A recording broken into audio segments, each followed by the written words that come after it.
Good evening, dear friends from Europe. Good morning, good afternoon for the other parts of this wonderful world. With a great pleasure to be here once again in this wonderful evening from Curitiba, south of Brazil. Silvia, in United Kingdom, and Charles from France. And Stevan is working in Cork, Ireland, traveling. So we are here to unite our efforts to talk about this wonderful theme, this wonderful subject, the promising counselor. That is very important for us to understand. And Sylvia and Charles, they are more or less an experts in this subject. Okay? And welcome everyone that entering in this room now, and you can write in the chat box your suggestion, your comments, your insight, and join us in this wonderful evening. Now, over to Sylvia and over to Charles to greeting you all. Hello, good evening, or good afternoon, everyone. Once again, we are here already in the second week of the month of January, talking about the consoler promised by Jesus. So it's a very special theme, and I hope everyone be able to enjoy it. So many blessings to everyone that are with us or be listening to us afterwards.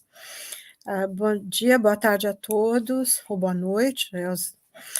Hoje nós vamos falar sobre o Consolador prometido por Jesus, um tema muito bonito, maravilhoso, e estamos já na segunda semana de janeiro, o ano passando super rápido novamente, mas esperamos que todos aproveitem hoje esse tema muito bom, muito bonito do Evangelho, e que seja muitas bênçãos sobre todos nós.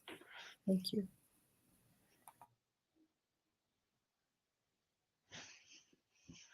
Charles? Bonjour, bonsoir. Hello, everyone. Very happy to be here again with you to talk about what does this mean, this promised consoler, and what did really happen, and to console, why, console what, console whom. So this is what we'll try to clarify a little bit for you right now. So this morning for Josiah, who says us good morning, good evening, or for Camille and the other, depending on where you are in the world. Thank you, Charles. And as usual, when we are greeting our dear friends, we show a short video related in connection with our discussion tonight. So give me a small time so I can share my screen. I hope I can do everything as I need to do.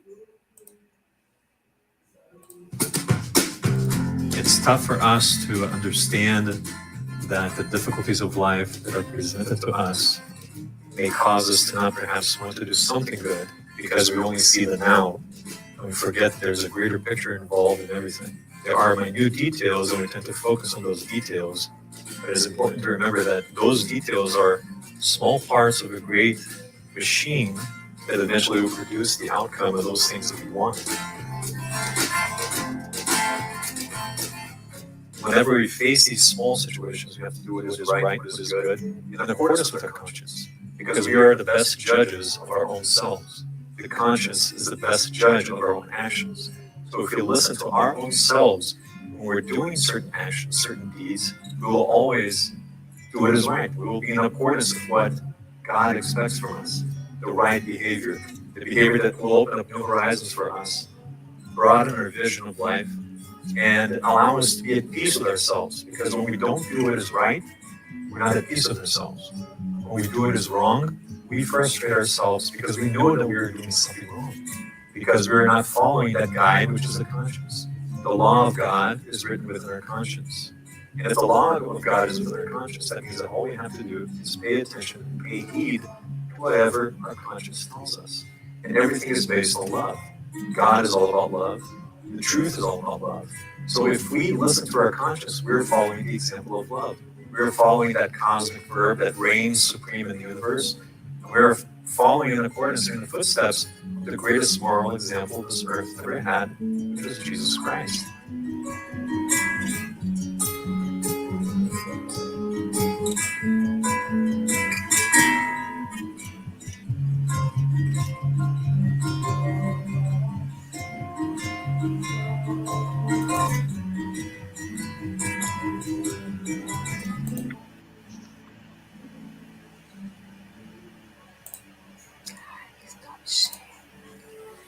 Now, it's a wonderful short video that brings to us exactly the message that we need to understand the importance. If you are brothers and sisters, sons and daughters of God, Mother, Father God, we know the importance to worship God and understand why we have Jesus as the most important spirit that came to earth. So now, my dear friends, I would like to start with Charles now. And Charles has more or less 10, 15, 20 minutes to talk about his subject.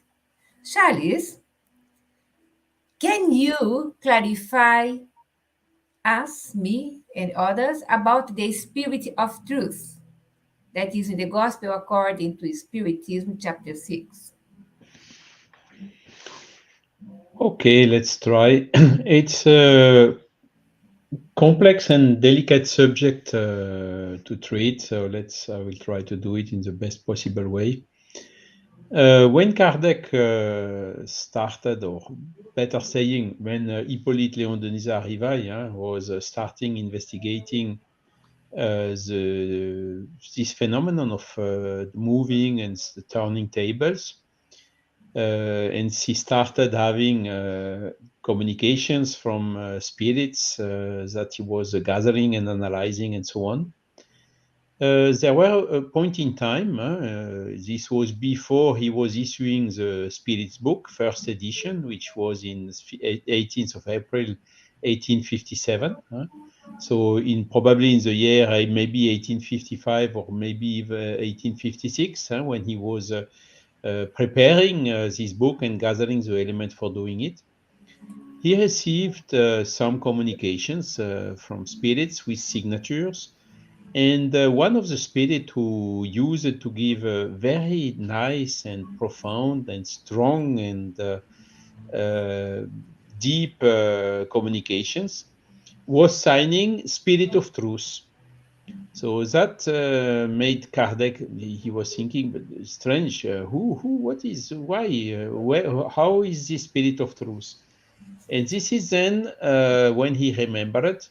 Then when you look in the Gospel, there is in John, only in John, it's not in the Matthew, Mark, or the three others. It's only in Mark, only in John. And in John, section 14 and sub-item 15, 17, and 26, we can find the following statement. So I ask your permission to read it. And it is saying like this: if you love me, keep my commandments, and I will pray to the Father, and he shall give you another comforter, that he may abide with you forever. Even the Spirit of truth, whom the world cannot receive, because it seems he sees him not, neither knows him. But you know him, for he dwells with you and shall be in you. But the Comforter, which is the Holy Ghost, whom the Father will send in my name, he shall teach you all things and bring you all things to your remembrance, whatsoever I have said to you. Okay, so this is what you can find in John, as per what Jesus told at that time. So he was clearly talking about a comforter. It's written comforter, but we use also the word consoler. that will stay with us forever. Okay. He's mentioning clearly, explicitly, the spirit of truth. Okay. That the world cannot receive because he doesn't see him. So we know also that we do not see the spirits in the normal states. Only some mediums who have this faculty of seeing spirits can see the spirits. Otherwise, we cannot see the spirits in our normal states. Neither knows him. Okay. But you know him, for he dwells with you, and he shall be in you. Okay. So this means at the beginning, he's saying, if you love me and keep my commandments, this is, if you love me, please follow, please put into practice, give example yourself of what I did. So love your neighbor, do unto the other what you like the other to do unto you. Love God above all, love your neighbor as yourself, and so on, and all these examples that Jesus gave. He is asking us to try to follow these steps. And if we follow these steps, that is then what is triggering this coming of the Spirit of Truth. Okay. He says it's a Holy Ghost. So ghost is a word that is used at that time for what we call today spirits. So you see, it makes sense. Whom the Father will send in my name. Okay. He shall teach you all things. So teach all things and bring all things to your remembrance. It means not teaching things which are different from what Jesus was teaching when he was here, but remember what Jesus has taught 1018 years before, and also giving more information, more clarification, and more explanation. Okay. So Kardec then made the link. Is this spirit, which is a signing spirit of truth, this spirit of truth that was announced by Jesus in this gospel of John, chapter 14 and subsection 15 to 17? So he was starting making his observations and analysis about this. And really, there was a kind of a match. I mean, the Spirit of Truth himself, in some communication, he says, yes, I'm coming back like I was here 1018 years ago to teach you everything and to remember you everything. I did not come to destroy the law, but to fulfill it, to clarify it, to explain it, to go more in detail with it, on it. And this is exactly what the Spirit of Truth was doing.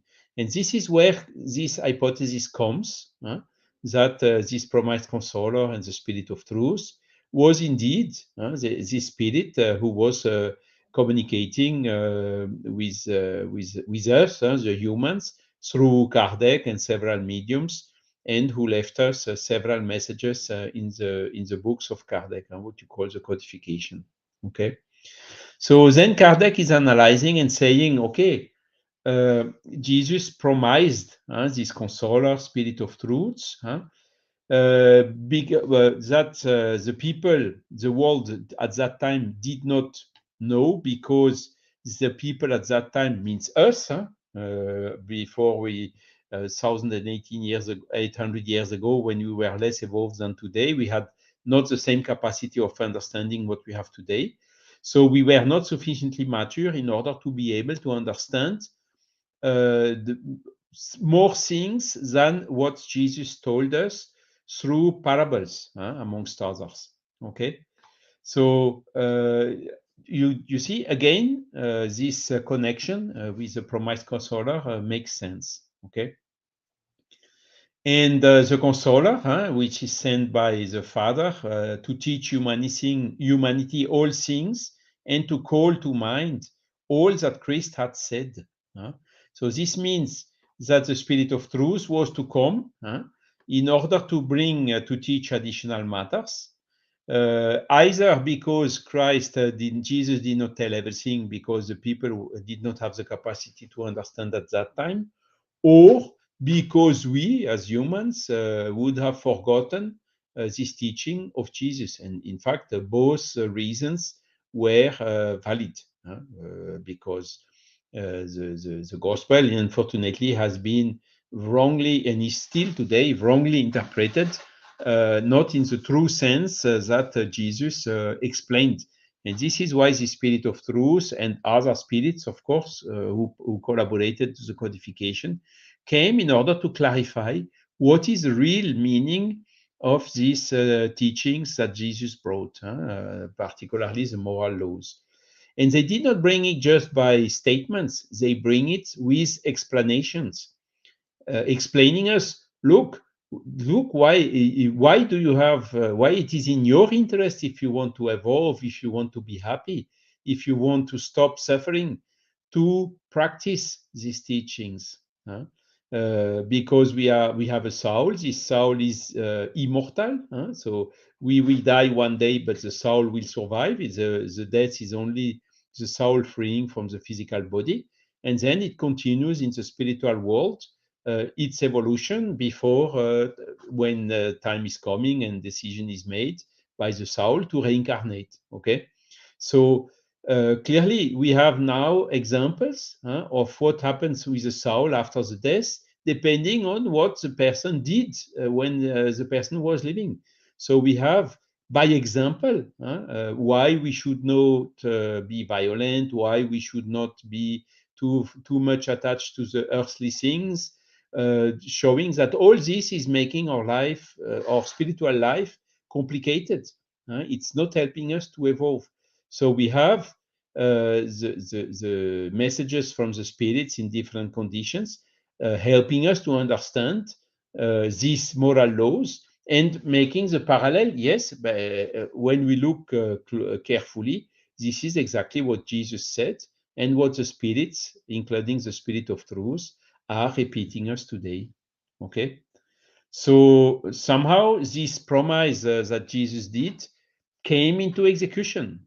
So there was how to say, the spirits who came back, sent by God and led by this team led by Jesus, to teach us all these moral laws, that we have forgotten along the time, and teach them in a different way, not in parables anymore, but in clear wordings that we can clearly understand, with examples of the daily lives, to explain us these laws of nature, or God's law, if you prefer. God's law or natural laws are the same things, helping us to evolve towards happiness. And then there is also this question of how to say, of course, not everyone is accepting this, and it can also be understandably considered as pretentious from the Spiritism to revindicate having that the Spiritism is the promised consoler. Okay, so we just leave everyone to analyze, to see, to look, to see the circumstances in which it happened. The role of Kardec being only to compile the things and not to bring content. He was only taking the content that was brought spontaneously by the spirits and organizing it in a logical sequence. His role was, that's why we say it's a codifier. And this consoling, these teachings do not come from the head of Kardec. They come from the spirits, including from the spirits of truth, and not from personal ideas of Kardec. And that's also a big difference between what happened during the Spiritist codification and other religions who were revealed by individuals. Because here the revelation was not individual, it was through several spirits, several mediums, wherever in the world. So it was something universal that happened and is still continuing happening today. Okay, so that's it now about why do we tell it the consoler. So I think I will leave this to Silvia to develop, because of course on Earth It's not nothing new, but there are a lot of people suffering. And why do we suffer? That's exactly what these spirits came to explain us. But I leave this to Silvia. Thanks for your attention.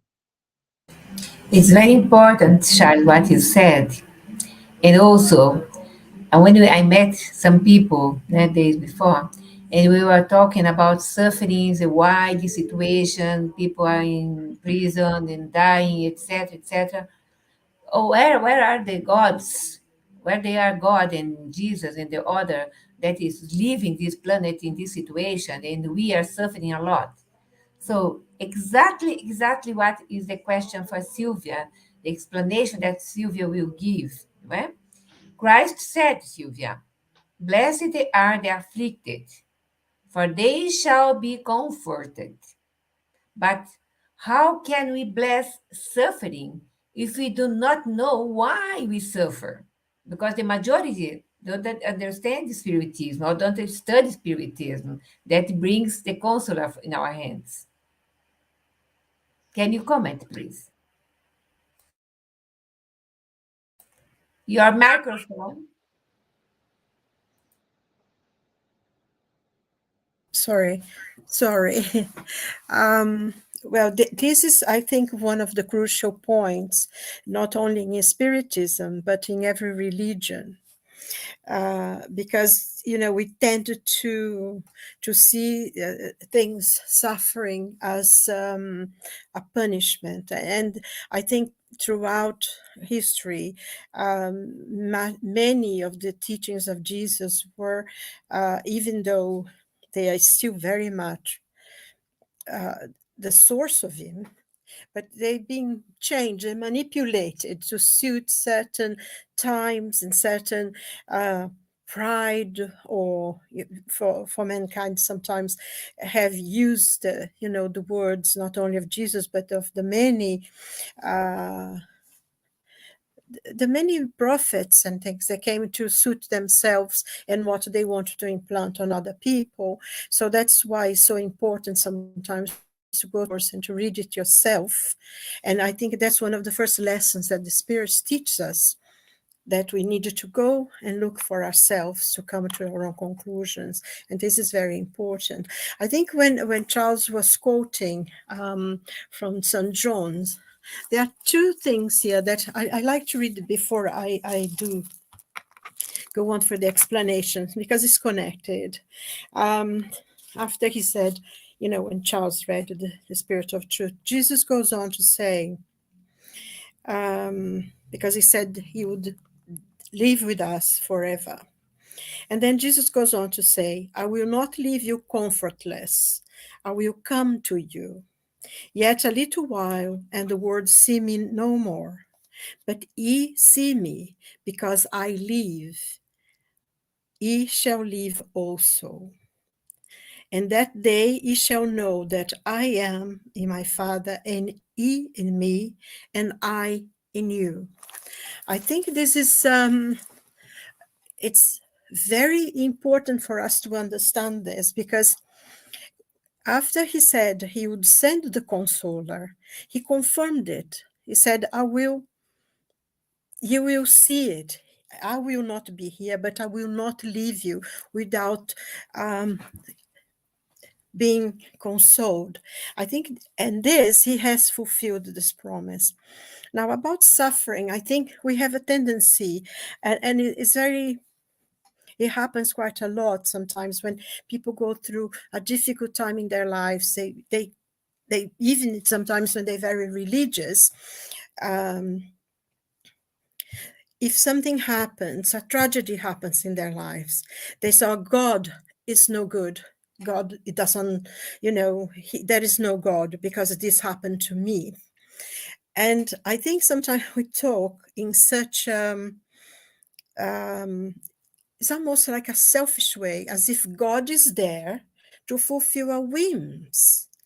And we have to understand that God, and I think one of the most precious things that Spiritism teaches us is that there is no punishment.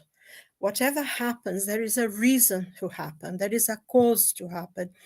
And a tragedy happens at certain points in our lives, because either because in the past we have committed things, we have broken the law of God and of ourselves, and the punishment is not a punishment, but we have to live situations that are similar, so we can feel ourselves the harm that we have caused to others. And in many situations, things will happen because we actually asked for the lesson. We ask for it. And and I know that is very difficult, because when we're going through a very difficult situation, that we have to face something that is quite painful, we ourselves ask, why me? Why this is happening to me now? Because we forget that we asked sometimes for the lesson, to be able to learn and to have empathy to other people. Because when we've been through a difficult time, when we've been through certain pain, say for instance, a loss of a loved one, when someone comes to tell us, I've lost someone very dear to me, we can sympathize with them. We know what they are feeling. We can give a heart. We send out a loving heart to them, because we know how it feels like to lose someone that we love and we care for.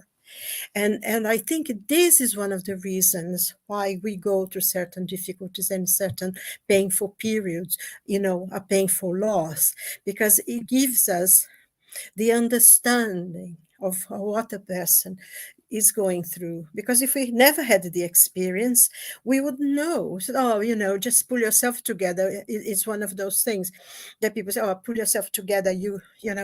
This is nothing. Because it might be something simple to someone, but for the person going through the difficulty and the pain, is something that is very painful.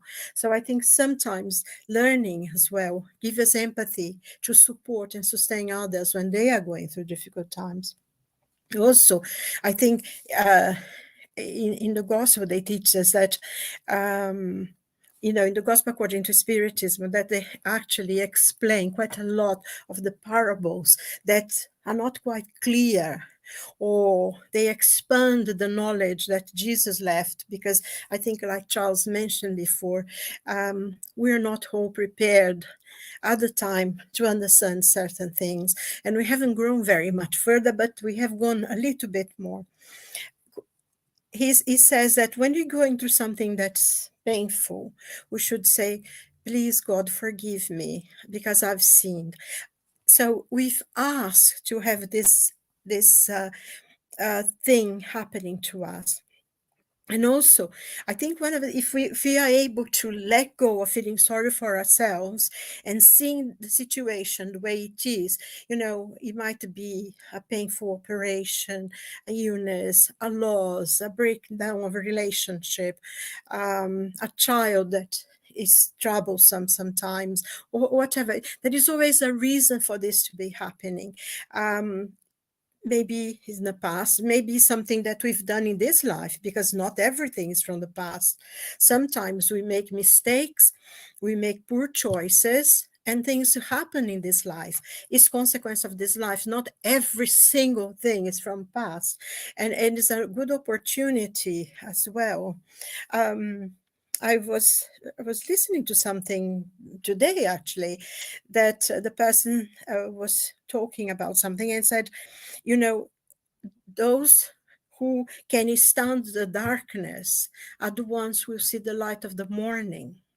But when you see the light of the morning, it's so precious, because you've been through that dark night. And of course, St. John of the Cross, he did write that the dark night of the soul is the moment that our soul is going to the anvil of all the difficulties, of all the pain. And of course, every time we go through this, once we go, we go through the darkness, we see the light is precious, because we learn something. If nothing else, we've learned that we're strong enough to be able to overcome certain things.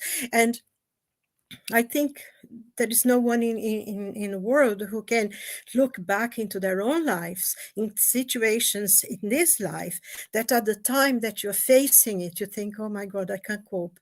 I don't think I'll be able to survive this. I don't think I'll be able to overcome this difficulty. But somehow you find a strength, either by, your own strength and help sometimes with other people, help with a prayer. And then afterwards, when you look back, I said, oh my God, it was me? Was I able to overcome that? And I think all of us, I don't think there is a single person in the world who have been through something that they look back and think, at the time, I really felt that I wouldn't be able to, but we did, and it makes you stronger. Like I think Nietzsche said in that book at Homo, that doesn't kill you, makes you stronger. And it's true. And I think to understand suffering, I think the first thing is not a punishment.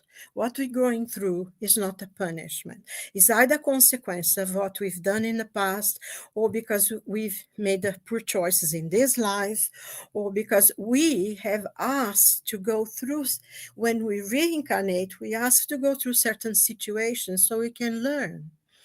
And also, I think sometimes when we go through very, very difficult time, afterwards we think, we feel better, we feel stronger, we feel our soul seems to be more enlightened, And I think we see this in so many of the literature. You read a lot about this in Sufism and the Kabbalah, and if you ever read Gibran, the Khalil Gibran, especially the Prophet, he talks about this, that you have, a clay, if it doesn't go to the deepest fire, will never become a porcelain. And that's all this is for our spirit to grow, to look back, and we see that we've been through, we are stronger. And I think that's one of the things, because I read something for you from Emmanuel, the spiritual guide of Chico, when he was talking about the consoler. He says the consoler that was promised by Jesus, being in Spiritism, reaches man as a divine messenger that extends to him the keys for him to reach his own liberation, his own freedom. So the words of Christ, it's in the Sermon on the Mountain, contains, he says, more challenges than comfort. And he says, our Lord, this is from May actually, but it's following the thought. He says, our Lord has revealed to us the pathways of happiness and security. For the heart that suffers, God sends hours and hours, help without measure. So I think it goes into the thing, the consoler. We go through the pain, the difficulty, but we are not abandoned. We are not alone. God is with us. He, like May said, they send hours and hours, day by day, the strength that you need. You are there.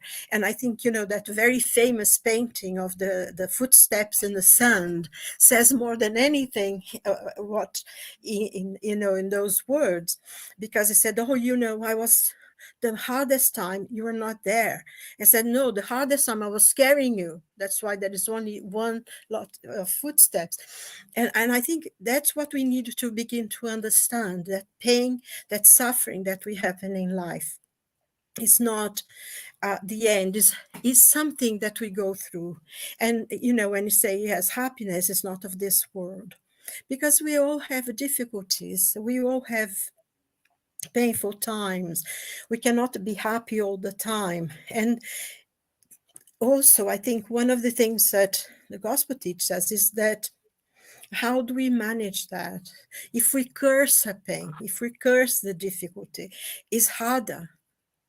And I think one of the things that, oh, God is doing this to me, look at that. And then you feel very isolated, you feel very alone, because you will not have that support. that God's, mind you, God will give it to you whether you want it or not, because he's there for us all the time. But to be able to understand that, it makes you feel stronger. And when we know there is another life, what we're going through is just a part of our experience, that it goes really quickly. I sometimes find like, oh my God, my birthday already. Oh no, where have all the years gone? It goes so quickly. This incarnation goes so quickly. That's why we need to use the opportunity to learn all the time. And when we have this certainty that life, I think Charles mentioned something about that as well, that when we die, I mean, when our physical body dies, our spirit continues with all the lessons that we have learned in this life. So in our next life will be easier, we'll be stronger.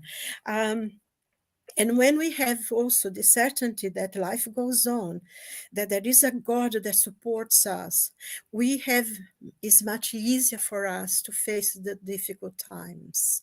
Like at the moment, for instance, I don't watch the news anymore. I just can't cope with that. But even if you don't sit there to watch, people always telling you there is a lot of fear. I mean, we're going through the winter now, and a lot of people not putting their heating on because it's so expensive now. They say, keep your heating down, don't put your heating. So a lot of people are not really maybe putting the heat as much as they need, or just a little bit, or not on at all. There is a lot of problems. You go to the supermarket, even at Christmas, when before used to be packed with things, you see empty shelves, and this creates a lot of fear, a lot of insecurity. This COVID, that is another modification of this illness. There are a lot of people sick. It creates a lot of fear, a lot of uncertainty. Here in Europe, and it doesn't matter really where you are, we have a war that's going on. We don't know how it's going to happen. This also creates a lot of uncertainty, a lot of strikes. People cannot get to work, or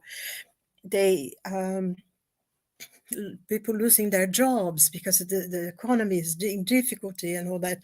So if we don't have the faith, if we don't have the source of prayer to sustain us at this time, we become very despondent, we become very unhappy, we fill our heads with negative thoughts. And that's exactly the opposite that we need to do. If we trust that God is with us, there is a consoler there that was promised to us. And I think Charles said that as well, that he fulfilled it. We know.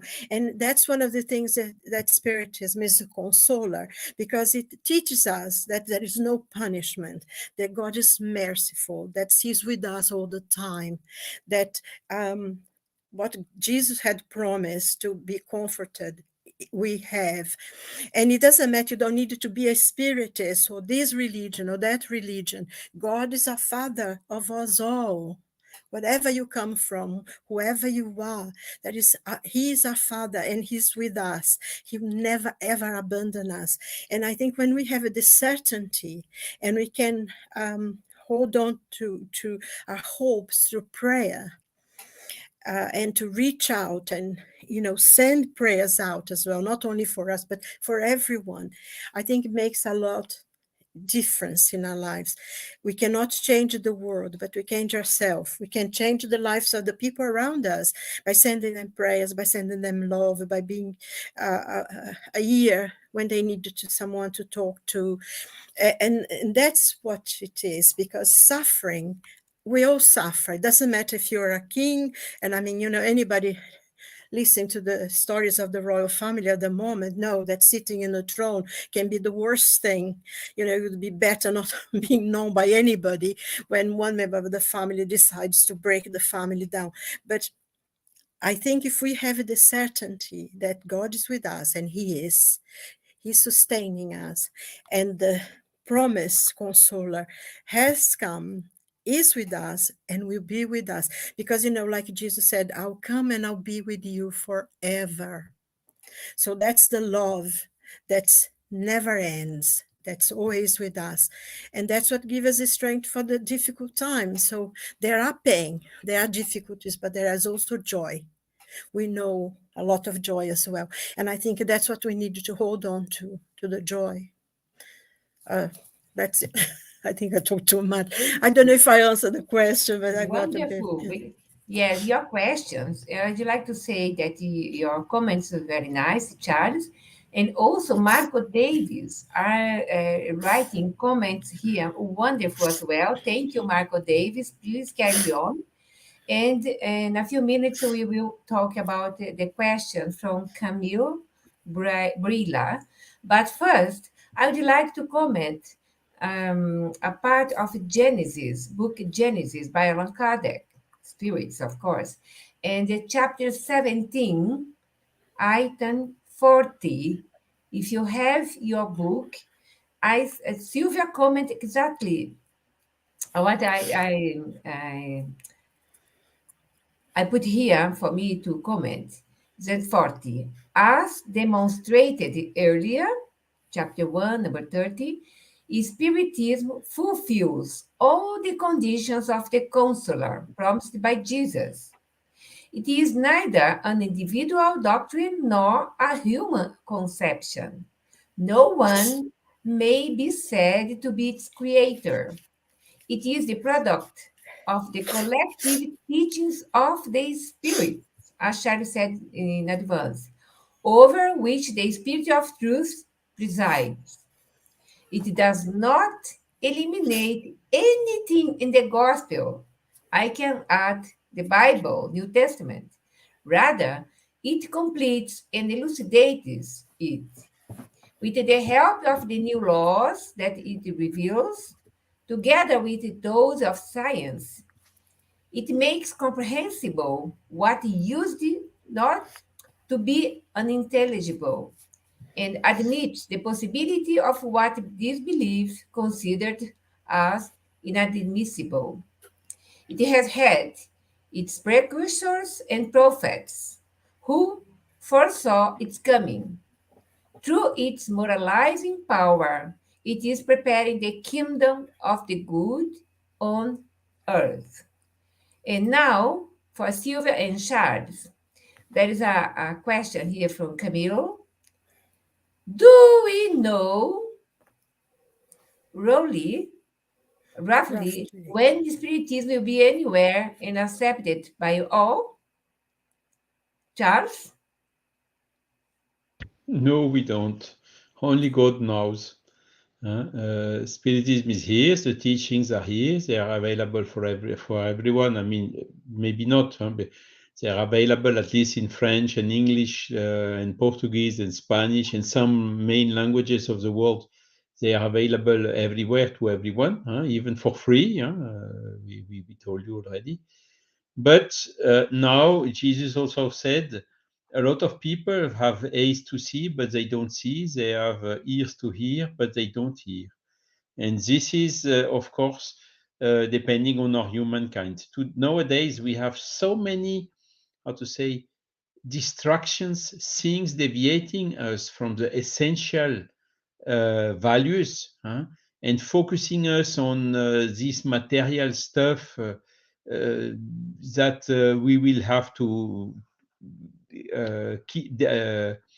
leave everything here the day we will pass to the other side, to the spiritual world. So, and then, okay, we, as we said in French, we are falling down from our clouds and waking up. But this needs time. How many times? It depends on each one. Everyone wants to come here to Earth, to incarnate, to evolve, and so on. So everyone is welcome, even spirits which are disbelievers or heavily materialistic and so on, because we know they receive some information, they receive some seeds, and sooner or later they will also evolve. They will also start understanding the spiritual life. They will also start understanding that they have a soul and that this soul survives to the bodily death. And this is the main trigger. The biggest obstacle for our evolution is materialism, which indeed is also fostering excessive pride and also selfishness. And these are the monsters that keep us bound to the misery, to the material things, and to unhappiness when we go back to the spiritual world. Whilst, as Elsa told it very clearly, with universal love, everything changes. God is here. We can slowly but surely walk, climb in His direction on our evolution path. And the more we climb, the happier we will be. So this is, but now Kardec told, if all the children are educated spiritists in 2 or 3 generations, everyone will be spiritist. I think Kardec was a little bit too optimistic in this, because the 2 or 3 generations are gone already. Maybe we should change now, maybe 2 or 3 reincarnations. Reincarnation is more or less a century. So that would give a more realistic deadline, albeit we don't know, we are not sure about it. But, Camille, we need to be optimistic, because we get some help. We got help from the Spirit of Truth, who came, brought Gospel According to Spiritism, all these wonderful books that are helping us so much in our daily life and consoling us so much when we are facing difficulties and pain. We have them. Now, we have also the pain and the suffering coming from where? Coming, for instance, the COVID brought us, and a lot of people start thinking, okay, am I on the right track? Is this really the life I want? And so on. And a lot of people came to Spiritism thanks to the COVID. The pain, Silvia told it very clearly. I can maybe caricaturize a little bit more. If you put your hand on something hot, you have pain because it burns. And what is the reflex when you have pain? You remove your hand in order that it gets not worse. So we can see that this type of pain is protecting us. Imagine the people who do not feel pain when they put their hand on something which burns. They will completely burn down their hand and have much more consequences than when you, as quick as possible, have the reflex to remove it from there. Suffering and pain is like this. It's to help us to climb, to progress, to make efforts, to put back in questions, to know ourselves a little bit better. And these are all the keys and the trigger that helps us for evolution. Okay. We have now this painful war in Ukraine, and it's one of the 85 wars which are conflicts which are still existing on Earth. So we have to stop with these things. Let's mobilize. Let's raise our voice, not with violence, but with arguments to explain, look, this is not sustainable. We should stop immediately with those things. And have, how to say, spreading this message all around. Like John Lennon, you may say I'm a dreamer, but I'm not the only one. We will get up, we will end up, how to say, making that this time comes quicker. So this is what you can answer. But to give an exact date, it's impossible. I let Silvia complement. I think what he said, and one day you will join us. In the song of John Lennon, he says, I'm a dreamer, but I'm not the only. And one day you will join us, and the world will be as one. So one day it will come, we are dreamers. I think this question of Camille here, it's very important. Of course, we cannot tell people that they have to be a spiritist or whatever religion. But if you are a spiritist, you tell people, yes, what I accept is this. And, if the person is open to be, to learn a little bit more, you can say. But I think we need to say with Spiritists, and we need to say what Spiritism is about. Because I remember reading a story from Brother X. And this man, he was a spiritist, he was a worker, he went to the center, he was a really good man, he worked very hard to be better and everything. And he had some friends that he would always meet, and they were very, very close. But he never told his friends that he was a spiritist. Then eventually one of his friends died and went to the spiritual world.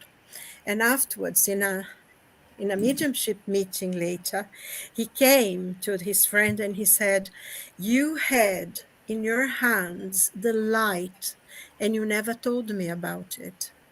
And I suffer now a lot because I didn't know what you knew. And you could have told me."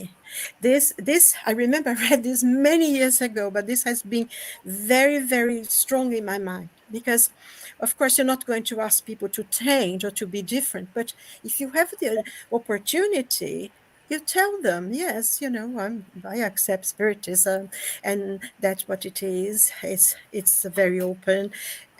Believe, we believe in God and reincarnation. We have new opportunities. I think we need to tell people, if we have the opportunity, to say yes. I think this is very important to be able to spread the word. But also, I think spiritism sometimes is not for everyone yet. Some people want other people to solve their problems. And in spiritism, we learn that no matter how many difficulties we are ultimately responsible for ourselves. We need to take the responsibility for our actions, for what we do, for our things. And not everyone, are ready. Some people still need the priest to tell them. And I think that's one of the things. But, as Charles said, we will eventually we'll come to it, and because it will be an universal knowledge, because people, once we die, when we come back, we'll be more spiritist than we've been already.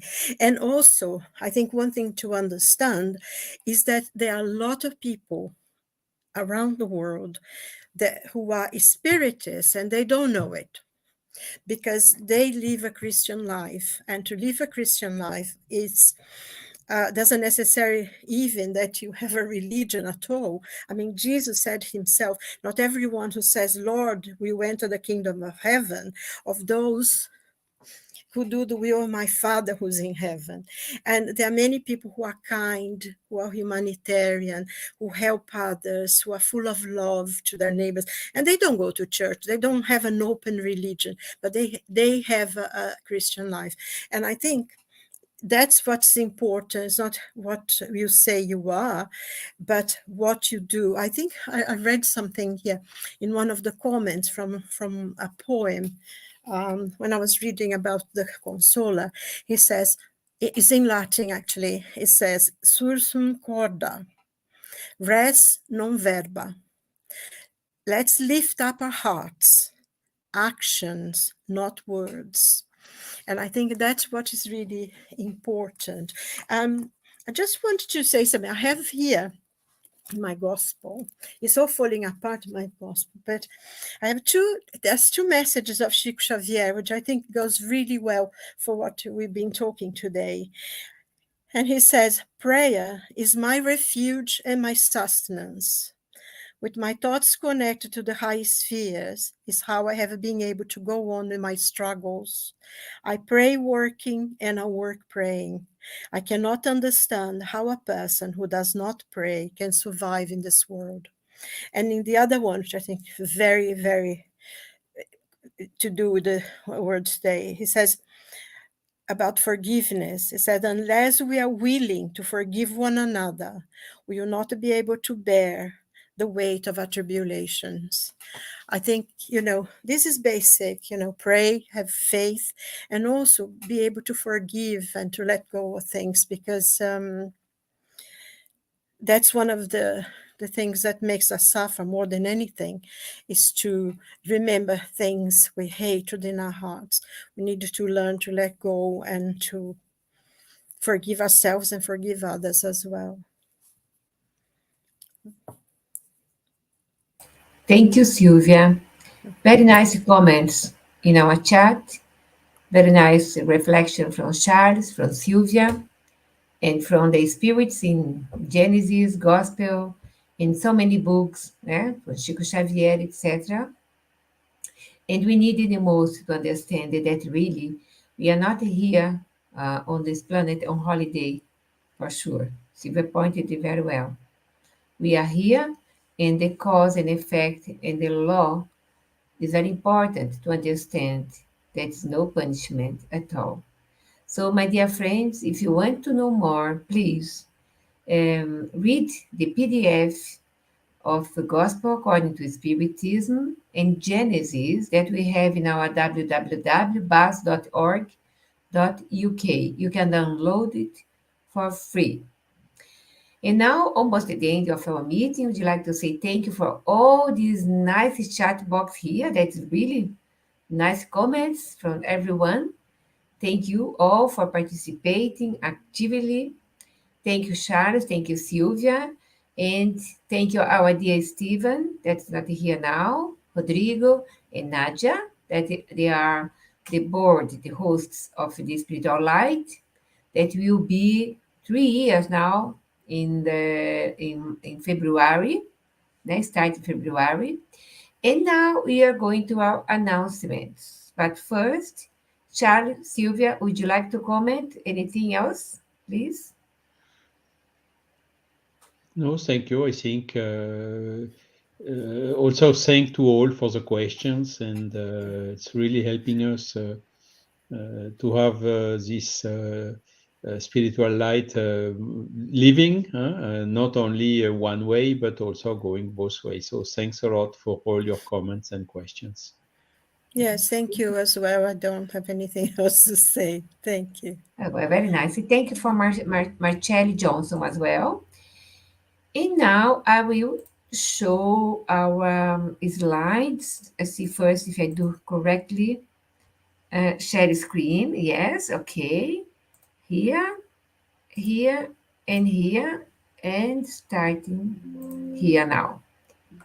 Let me know if you are seeing my screen. Charles, Silvia? Yes. Okay, Yes, we can see. Wonderful. So next week, the topic will be apparitions, transfigurations. So time to time, people ask to talk about it. So every time that we talk, a new the topic, but in new way to talk about it. A small reminder here that in 15th of January will be 162 years of the Medium's book. So we have every Saturday, 10 a.m. London time, we have the Spirit Book course. So I will show you the link immediately. Now in February, 5th of February, Gabriel Delane series 2023, from 6 p.m. to 7 p.m., reincarnation in our YouTube. Easily, the link will be sent in advance, but you can see in our Bas Audiovisuals, Island, Kardec Radio, Facebooks, etc. Okay, you can follow once a month. Starting the first Sunday of the month, we will have a topic of new book from Gabriel Delane. We started on 1st of January with Charles Kempf, okay? And also, now I think it's in February as well, 10, 11, and 12th of February, in English, we have workshops with Florencio Anton, mediumistic painting. This is a confirmation, you can see that the reality of the spiritual world. The painters will bring nice paintings, and you can see this confirmation from that the life goes on. www.kardec.org.uk/Florencio. Also in Portuguese, in Francis of Assisi, William Crookes, and Fraternity in London. You can follow our news in our Facebook. A study of the book Nosso Lar, Tuesdays, 8 p.m. to 9 p.m. The link is below. You can see and copy it.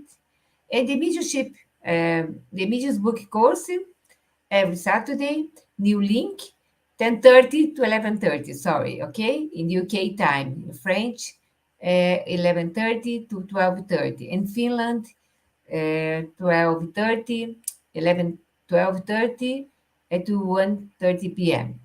So conversations on mediumship, you can ask your questions, bring insights for the new comments, etc. every 14 nights, every 2 weeks. And now we finish, I stop the here and stop the where. How can I stop screen? Guys. So I hope you enjoy it. Thank you, Charles. Thank you, Silvia. This is a nice team that brings information every Wednesday, 9 p.m. London time. Thank Bless you you. all. See you All the next week. best. Okay, good night. God bless. Have a good week.